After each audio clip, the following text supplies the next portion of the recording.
Fixing the problem of falling ice at the £1.3 billion Queensferry Crossing could take years and require a bespoke solution, MSPs have been told. Bridge bosses admitted extensive research and development would be needed to identify a permanent viable solution for the main road link between Fife and the Lothians. In the meantime, visual inspections and closure of the crossing would remain the principal response to any more incidents this winter and next. The Queensferry Crossing closed last week after ice fell from overhead cables onto the carriageway, damaging 8 vehicles. Drivers were forced to take a 35-mile detour via the Kincardine Bridge to cross the Firth of Forth for 2 days. Holyrood's rural economy and connectivity today quizzed Transport Secretary Michael Matheson and officials about the problem.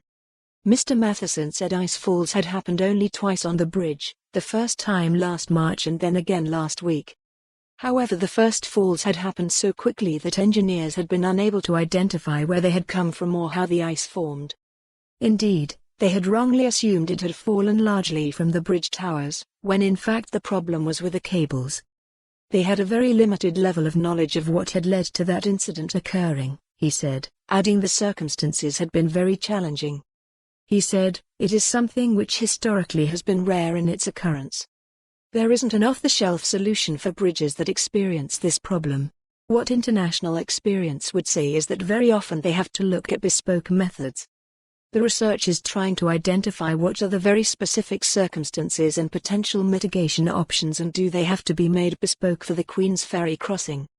Mark Arndt, of the Forth Bridge Operating Company, said the ice build-up last week was different from ice build-up on similar bridges in other countries. He said, "The formation of ice we observed last Monday, February 10th, was very different from what a lot of the other big bridges incur, where you get a slow build-up of ice. What we saw on Monday was sleet and slush conditions which resulted in ice formation and slush on the cables and parts of the towers forming very quickly, which is dissimilar to some of our counterparts in Sweden and the like, where we've been liaising." He said there was now a 3-phase plan to address the problem, but a lasting one would take time. He said there would be enhanced monitoring this winter, and in the medium term, faster traffic management measures next winter, and using the old Forth Road Bridge, which the Queensferry Crossing was meant to replace, in emergencies.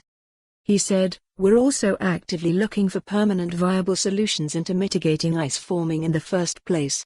For more on this story, visit the news article link.